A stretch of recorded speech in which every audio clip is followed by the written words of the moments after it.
Good afternoon. We have just finished an extraordinary meeting of NATO defense ministers focused on the consequences of Russia's invasion of Ukraine. We addressed our support for Ukraine, the severe costs we are imposing on Russia, and NATO's work to strengthen our defenses now and for the years to come. Our close partners Finland, Sweden and Georgia and the European Union joined us for the first session. And Ukrainian Defense Minister Oleksiy Reznikov described in stark terms the death and destruction caused by President Putin's war. The determined resistance of the Ukrainians against the invasion and the importance of our continued support. We all paid tribute to the courage of the Ukrainian people and the Ukrainian armed forces. NATO allies and partners have supported Ukraine with equipment and training for many years. We are helping Ukraine to uphold its fundamental right to self-defense, freedom and democracy, with significant amounts of critical military equipment. Today, ministers agreed that we must continue to provide significant support to Ukraine, including with military supplies, financial help and humanitarian aid. NATO allies and partners are also hosting millions of Ukrainian refugees. President Putin must stop this war immediately, withdraw his forces now, and engage in diplomacy in good faith. NATO is responding to this crisis with speed and unity. And next week, allied heads of state and government will meet for an extraordinary NATO summit. We will address both our immediate response and the changes we need to make for our longer-term security. Moscow should be in no doubt. NATO will not tolerate any attack on allied sovereignty or territorial integrity. We have already activated our defense plans to shield the alliance, increase our readiness, and deploy troops from both sides of the Atlantic. There are now hundreds of thousands of forces at heightened alert across the alliance, 100,000 US troops in Europe, and around 40,000 troops under direct NATO command, mostly in the eastern part of the alliance, backed by major air and naval power, as well as air defenses. But we face a new reality for our security, so we must reset our collective defense and deterrence for the longer term. Today, we tasked our military commanders to develop options across all domains: land, air, sea, cyber and space. On land, our new posture should include substantially more forces in the eastern part of the alliance, at higher readiness, with more pre-positioned equipment and supplies. In the air, more allied air power and strengthened integrated air and missile defense. At sea, carrier strike groups, submarines, and significant numbers of combat ships on persistent basis. We will also consider the future of our cyber defenses and how best to draw on allied space assets. We should also train and exercise more often and in greater numbers. Major increases to our deterrence and defense will require major investments. Allies need to invest a minimum of 2% of GDP on defense. And I welcome that allies such as Germany and Denmark have already made important announcements on more investments and faster timetables. We also need to spend more together. NATO common funding is the essential enabler that allows us to work together. It is a force multiplier for national defense efforts, and it shows solidarity as allies. At this critical moment for our security, unity between North America and Europe in NATO is more important than ever. And with that, I'm ready to take your questions. Okay, we'll start with BBC in the center, just behind. Thank you. Last row. Yeah, thank you. Thank you, Secretary General. Could I just ask you, we've heard once again from President Zelensky addressing US Congress, calling for a no-fly zone. Are there any allies at all who have been asking for one, even if the decision of the alliance as a whole is not to enforce one? Has there been any discussion at all about it?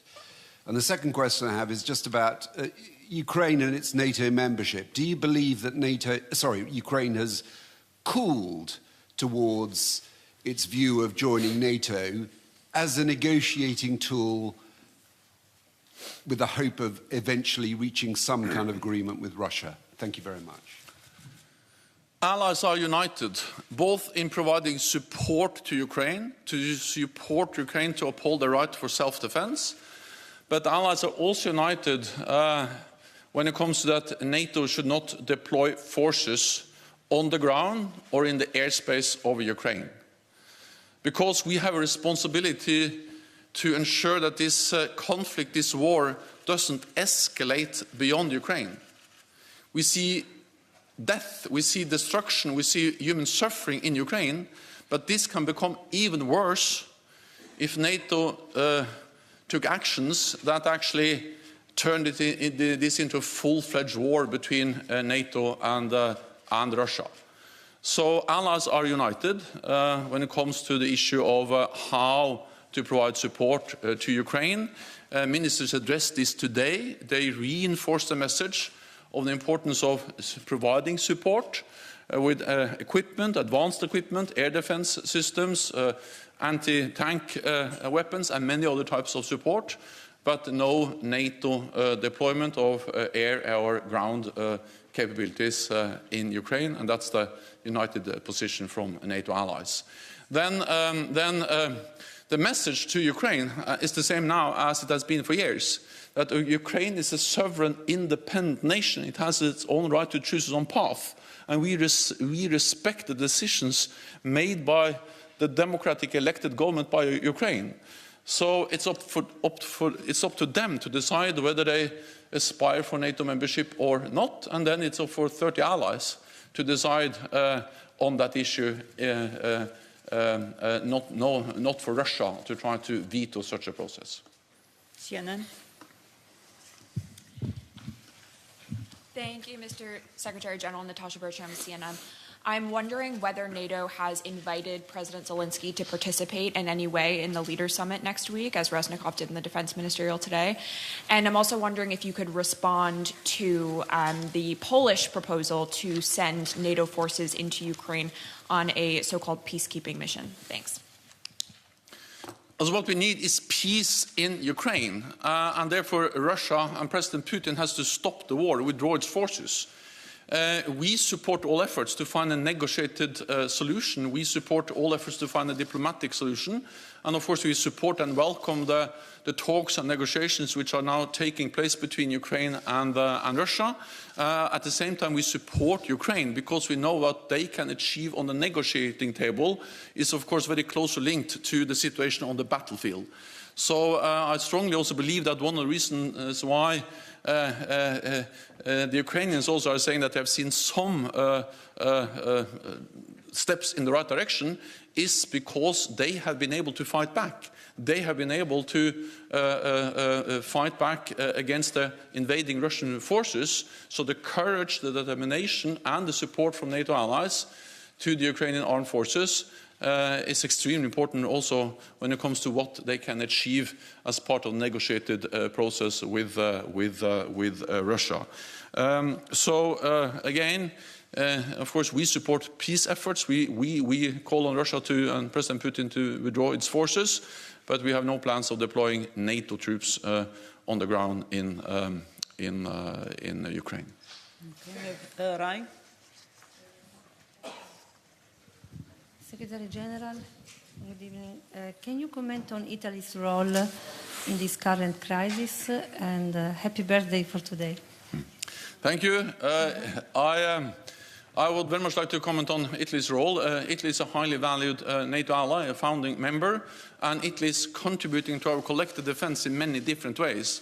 I was recently in Romania. I met Italian pilots. They are helping there to keep NATO airspace safe, and they really show commitment and strength in their contributions to different NATO missions and operations, including in Kosovo, where Italy has been a key ally for many, many years. Financial Times. Yeah, gentleman with glasses. Yeah.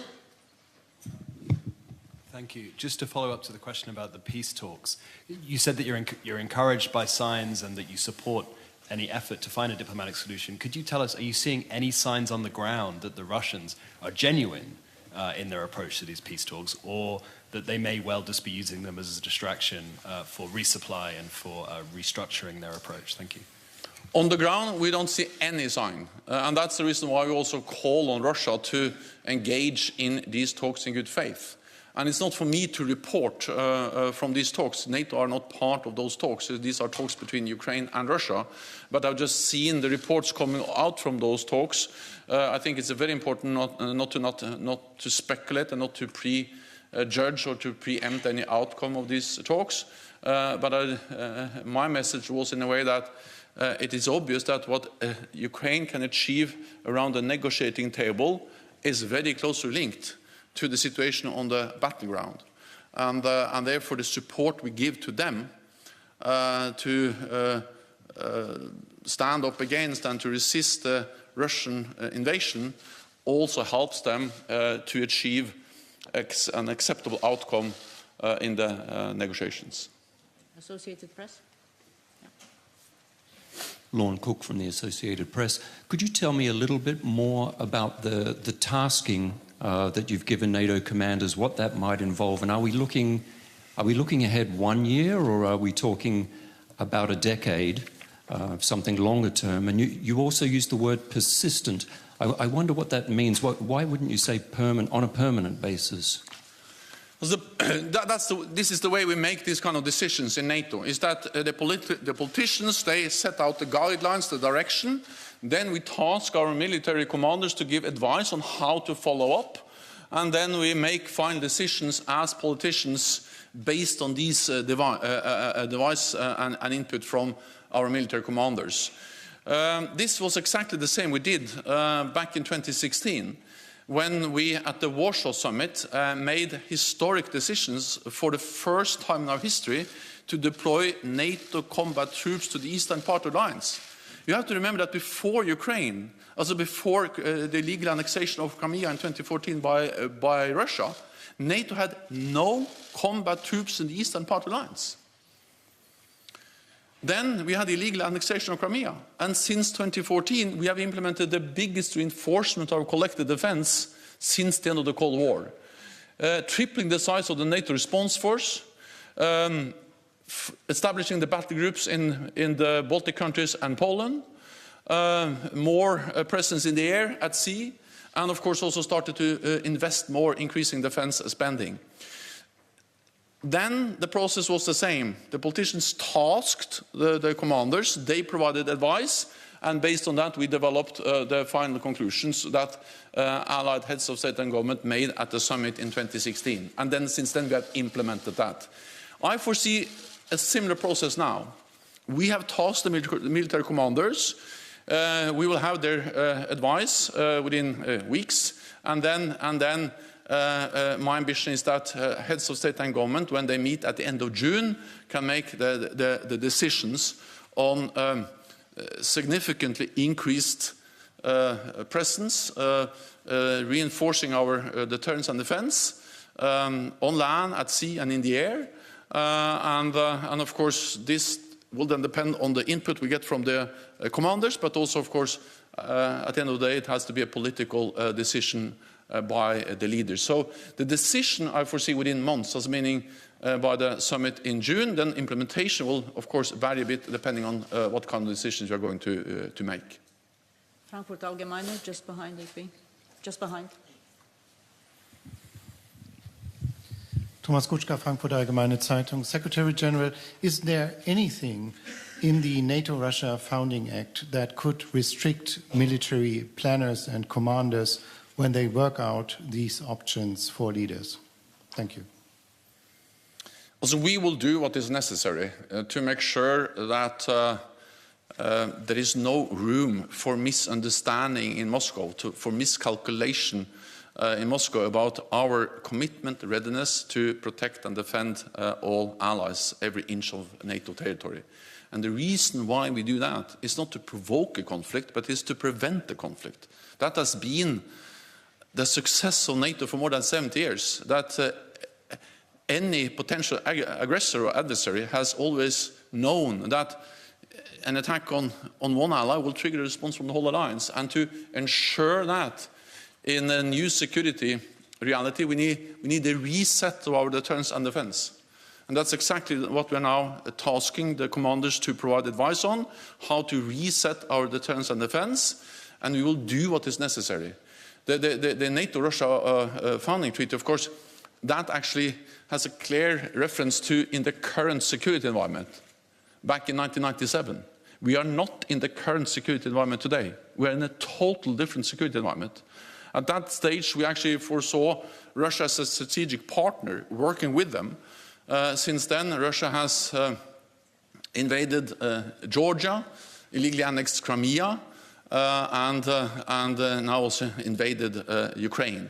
So we will do what is necessary, and the NATO-Russia Founding Act is not something that will create problems or hindrance for NATO to make the necessary decisions.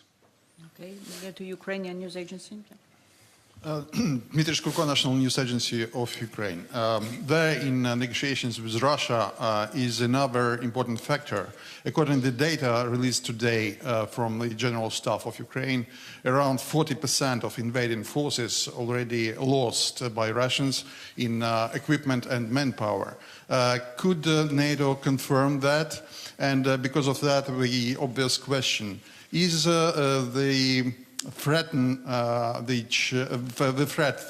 which Russia posed to NATO in escalation a little bit overestimated by NATO countries? Thank you. President Putin totally underestimated the strength of the Ukrainian armed forces. President Putin underestimated the unity of the Ukrainian people and the courage of the Ukrainian people and the Ukrainian leadership. And this, combined with the support, the massive support the Ukrainian armed forces are receiving and actually have received from NATO allied countries over many years, have forced President Putin to change his plans and to realize that this quick victory, this blitzkrieg, taking control over Kiev within days, has absolutely failed. But we should not underestimate Russia's capabilities when it comes to continue the war and also to continue to attack, including cities. We have seen how Russia has been responsible for the same, or for brutal warfare, both in Chechnya, but also in Syria, and of course even though they have made severe mistakes, Russia maintain a large capability of conventional armed forces, but Russia, President Putin has also, they have also used nuclear rhetoric. Russia is a nuclear power, and we have seen how they have stepped up to also the nuclear rhetoric threatening both NATO allies and Ukraine. So I think we must not underestimate the dangers related to the military capabilities of Russia, including their will to actually use force and impose devastation and destruction on others. We'll go to Imedi, lady in white. Thank you very much, Joanna. Mr. Secretary General, can you tell us more about Georgia? Defense Minister from Georgia attended the ministerial, and you said recently that it's a broad agreement that we need to do more to support Georgia. So what options were discussed, for example, today? Thank you very much. I think we need to realize that we are faced with a total new security reality, which of course affects the people of Ukraine. It's devastating for them, but is also putting more pressure on also those countries in our neighborhood who are not members of NATO, not members of EU, countries at risk. And Georgia is one of them. And the Georgian defense minister attended the meeting.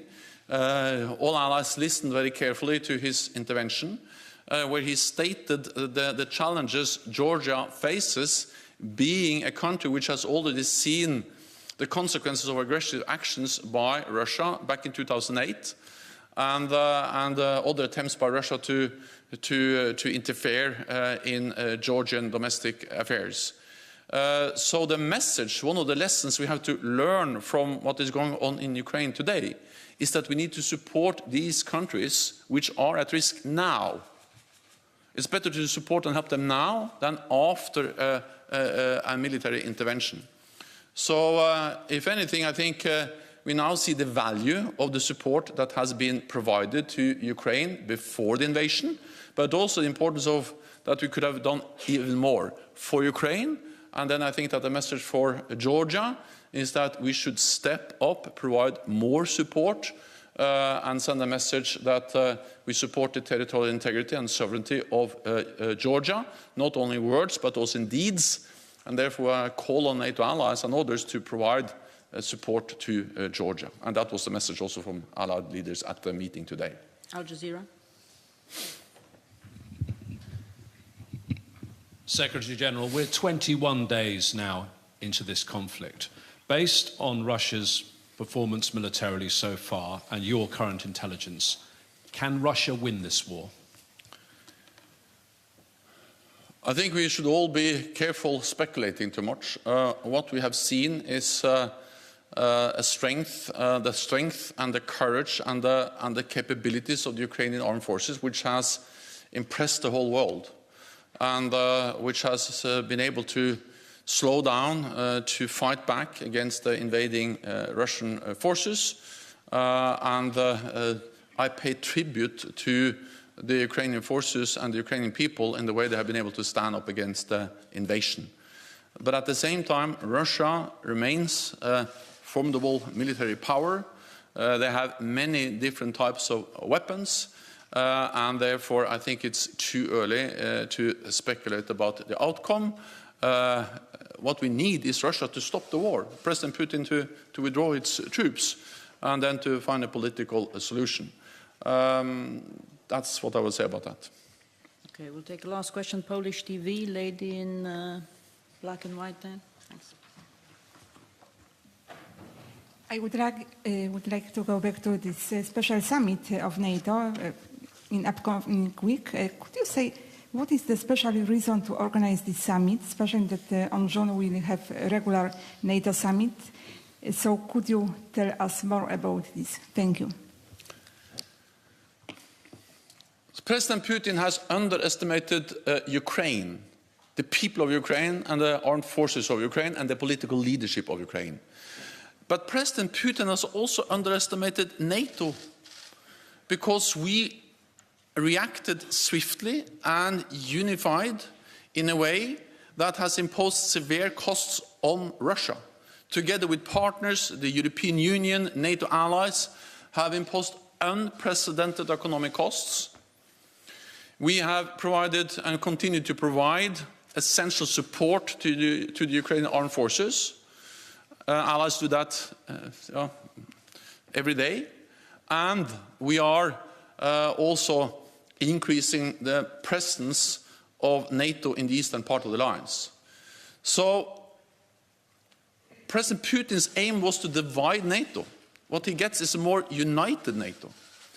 He wanted to, in a way, to undermine the nation of Ukraine. He's actually strengthening the unity of Ukraine and the commitment to the Ukrainian nation by the Ukrainian people. And then he wanted less NATO on its borders. He's getting more NATO on its borders.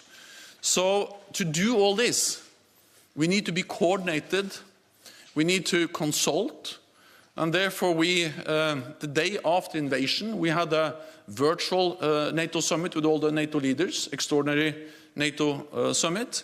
And we will have an extraordinary NATO summit next week in person here in Brussels to continue to ensure that we are united, that we are closely aligned, and that we act together, both when it comes to providing support to Ukraine, when it comes to coordinating our efforts, when it comes to imposing costs on Russia, but also when it comes to taking the necessary decisions to ensure that we send a clear message to Russia about our credible deterrence and defense, both in the short term but also in the longer term, including by starting the work to reset NATO's deterrence and defense.